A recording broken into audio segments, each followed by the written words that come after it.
at 270 different tender documents, and they came to the conclusion that approximately 78% of these tender documents had some sort of green criteria or environmental criteria. So we could say that it's quite implemented in Sweden with green procurement after 10 years of a national tool. Next slide. We try to look at the procurement process, procurement as a process where you have to, where we have split in the process in 3 different phases. The thing you do before procurement, the thing you do during the procurement, and the thing you have to do after procurement. And our tool is focused on the during phase, that is where the procurement directives is valid. And but nevertheless, the phase before is very important, where you analyze your need, where you need political decisions on how to procure in the future and what you will spend money on. So, and of course, those decisions are very important to try to influence, so they take the green decisions or sustainable decisions. But of course, you have to analyze the market, what is on the market, what kind of performance can you find on the market, and then you of course have to adjust your procurement according to how the market looks and what they can provide. And then, of course, during the procurement phase, you have to set your technical specification, and you have to choose if you want to use selection criteria, award criteria, and contract performance clauses. And there we see a big need of help to try to specify exactly how do you express environmental concerns in a public tender. And there our tool will help procurers to do that. In the end, after the procurement is done, will be a contract that will be running for maybe 3 or 4 years. And during this phase, it's very important to follow up the criteria or the environmental requirements that you used in the procurement. And we try to help the procurer to do that by stating what kind of verification could actually prove compliance with the criteria. So the procurer can use this information in their follow-up actions to ask the supplier to hand in the correct documents in order to see if they comply with the requirements. Next slide. As I said, our criteria is set in 3 different levels: basic, advanced, and spearhead. And this graph is trying to show what we would like to do with the market. So if on the y-axis we have the market penetration, and the x-axis we have the performance, and we try to set our different levels so there will be enough competition on the market, but we would like to stimulate the best part of the market. The most environmentally adapted products can be used as award criteria in order to stimulate this part of the market to even become better. So in order to move this graph in the right direction, as to speak. So this is mainly what we would like to try to do with the market, try to move it into a more green space in the future. Next slide. So what kind of product or services are we looking at in our tool? Well, first of all, we are looking at vehicles and transportation, because that is a big impact, environmental impact from those 2 areas. We also look at IT and telecom, as it is very important to use IT in a green way, as I do right now. Instead of traveling all the way to Taiwan, I use video conference instead, and that is of course a great benefit for the environment to save a lot of CO2 instead of traveling, and also my time. We also look into cleaning and laundry services, street and property, that is buildings and building properties, Office equipment, of course. Food procurement is a big issue in Sweden, as we have a lot of meals served in public kitchens in Sweden, more than 3 million meals per day in Sweden, and we are quite a small country with just 9 million inhabitants. We also have furnishing and textiles, of course, energy, nursing and care. The whole hospital sector in Sweden is public owned, more or less, and we also have a lot of services that we develop criteria for.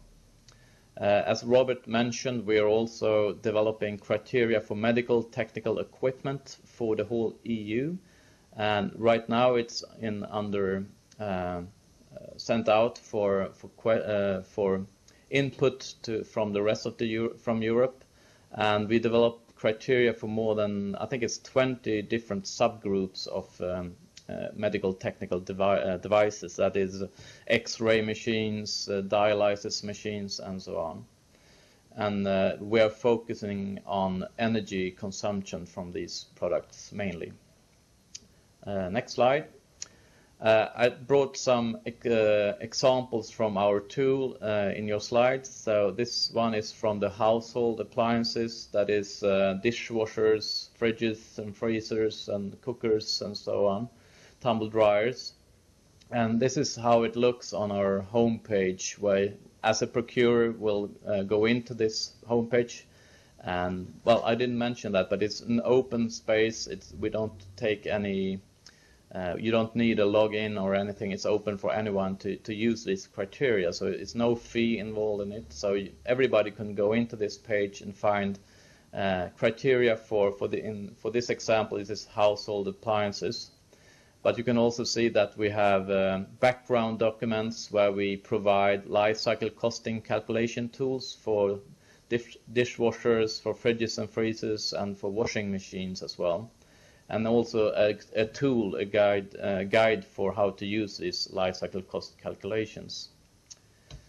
Next slide, and this is an example from our criteria document for household appliances. And here you can see the energy efficiency criteria, where we point at the energy efficiency according to the EU regulation on energy labeling. So here you can see how we have split up the basic requirement and the advanced requirement that has a higher performance, A++ as advanced and A+ as a basic requirement. Next slide is an example from our lifecycle costing calculation. This is an Excel sheet that where the supplier or the tenderer have to fill in the red squares. I don't know if you can see that in your handouts, but some information has to be provided by the tenderer, and some information in this calculation need to be put in by the procurer. And in the end, you can compare different alternatives, and you can see the total cost, the total life cycle costing calculation will differ quite a lot between a very energy efficient product and a not so energy efficient product. It's more or less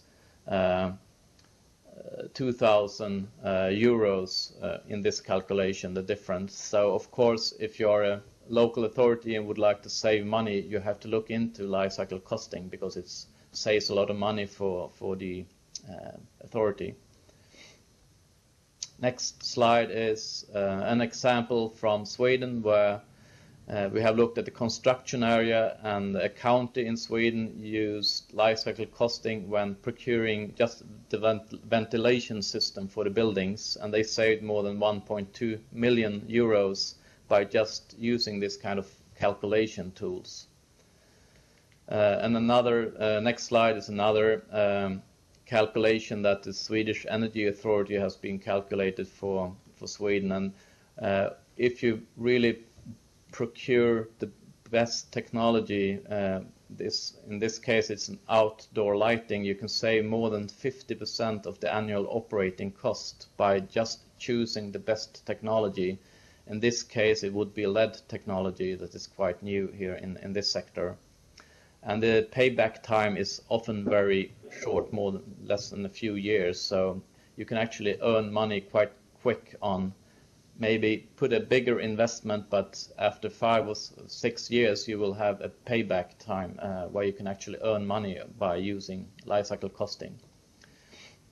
So next slide is I tried to put together some experiences from our work, more than 10 years on green public procurement. And what we think is very important is to consider the whole chain from investment decision all the way to the actual purchase, because there is a lot of people or functions involved in this chain of happenings. So we have to look at the whole chain of procurement, not only focusing on the procurement or the technical specification. You have to do the strategic work in the beginning, you have to follow up the procurement in the end. And it's very important for a national tool to provide help in all these parts of the process. We also see that it's very important to engage politicians and decision makers, as they are the ones who actually decides how much to invest in the end. We also see that purchasers need help to validate evidence, because it's very complicated sometimes to know how to specify and know how to verify the criteria. And there we also see a lot of need to help suppliers, the tenderers, because they can often be small and medium-sized enterprises, small companies with just a few people employed, and then don't have all these administrative resources to actually provide evidence for all these criteria. So it could be very burdensome for small companies to take part in public procurement. And if we add a lot of green criteria, it could actually scare them away in the end. So we need to help also the suppliers, especially the small ones.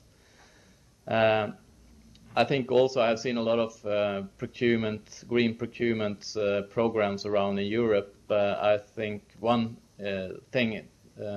conclusion is that you have to prioritize the most important product groups for green procurement. So you don't try to do everything at the same time. So in Europe we have concluded that if you look at transportation and vehicles and construction materials and food procurements, you will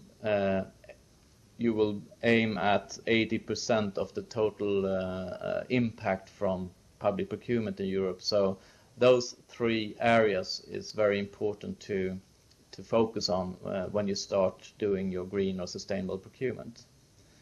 We also think that life cycle costing is very important to use, not only to pinpoint the green performance, but also in order to save money for the local authorities. Another one is to be very pragmatic, because if you try to make it too complicated or too scientific, the procurers or the suppliers won't be able to do it. So it's very pragmatic approach. It's very important to do that. And last but not least, to follow up, try to find ways to follow up contracts. And in order to help procurers to do that, a national tool need to provide help, stating what kind of verification or education of suppliers and tenderers in order to know how to comply with all these criteria. So follow-up is a very important action. So thank you very much for your attention. This was my last slide. My contact details you can find on the last slide. So please contact me if you have any further questions. But if you have questions now, I'm pleased to answer them. Thank you. Thank you, Mr. Norstedt, for your sharing of the Swedish experience. Any questions from the audience?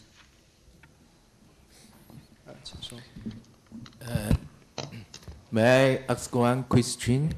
For the GPP can to improve the poor countries or increase the farmer for their income by GPP? That is my first one question. The second question, the GPP, how the GPP standards in EU can to improve by local the standard? That's my second question. Thank you.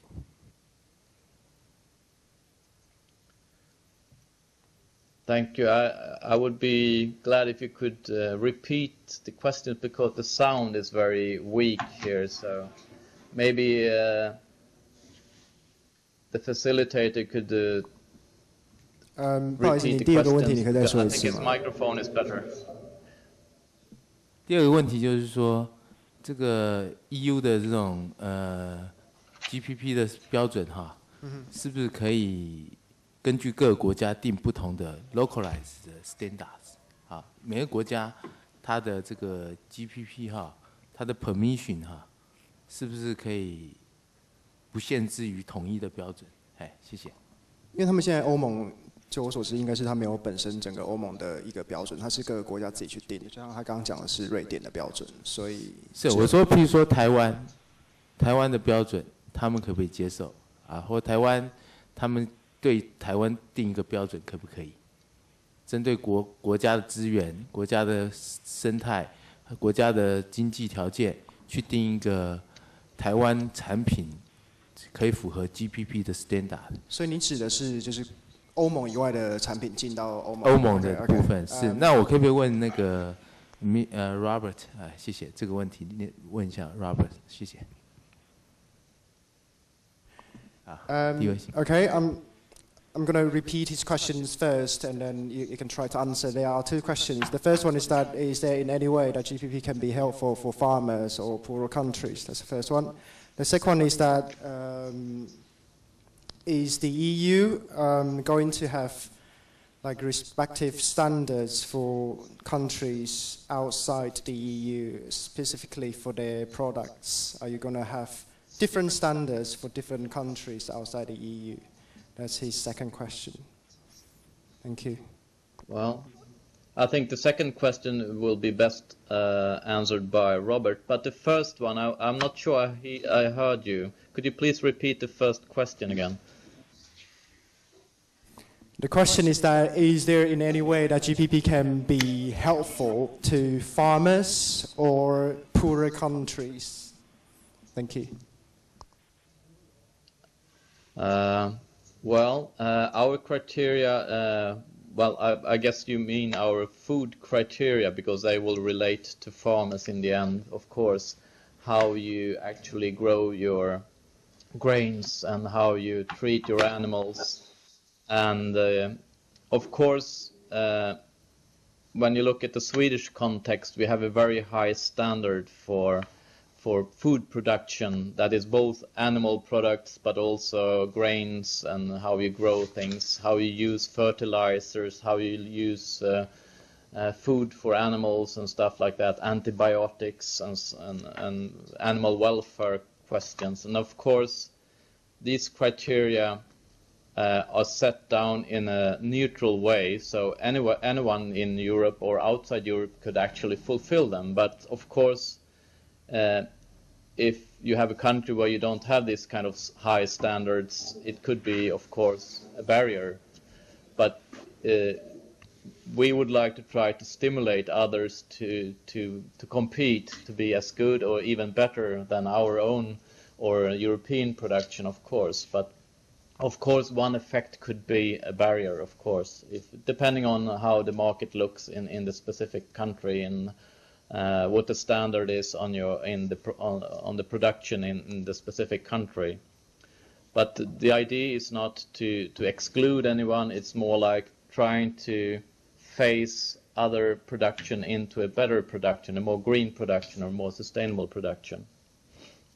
That's the whole idea of green or sustainable procurement. So, Robert, could you answer the other questions? Yeah, that's, I think, a rather straightforward answer. We are not allowed to have different standards if products are coming from the EU. If they're produced in the EU, we are we're all treating them in the same way. So a product coming from Taiwan has the same chances to be accepted in a public tender in Europe than one from Sweden or Germany.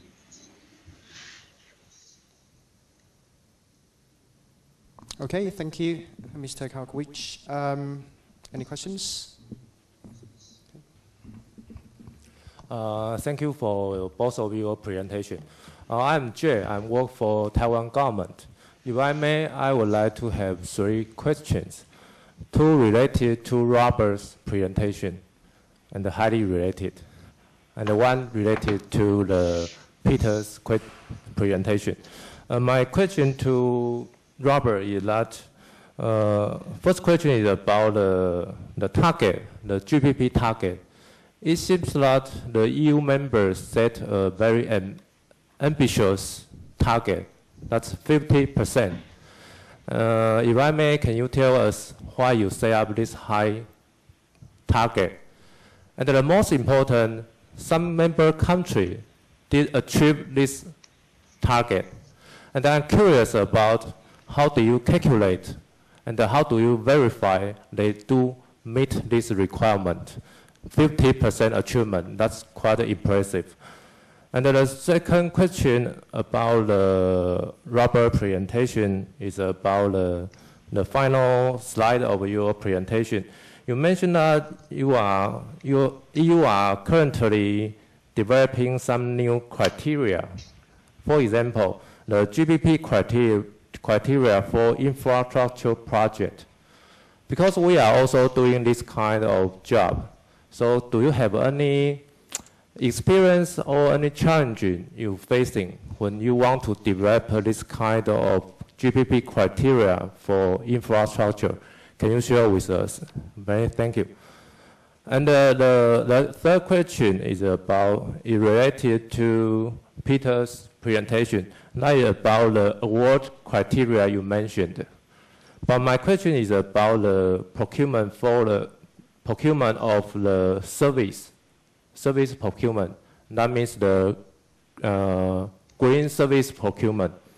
If we take the professional engineering service as an example, will you encourage, or in your regulations, will you encourage the procuring authority to use the most advantaged tender instead of the lowest tenders? Or it's a free choice to the procuring authority? And do you have any challenge if we want to persuade the procuring authority to apply the most advantaged tenders for a green service procurement? Can you share your experience with us? Thank you.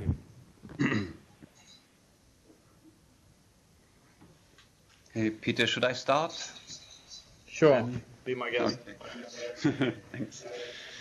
Okay, the first question was how to monitor green public procurement and the high 50% target.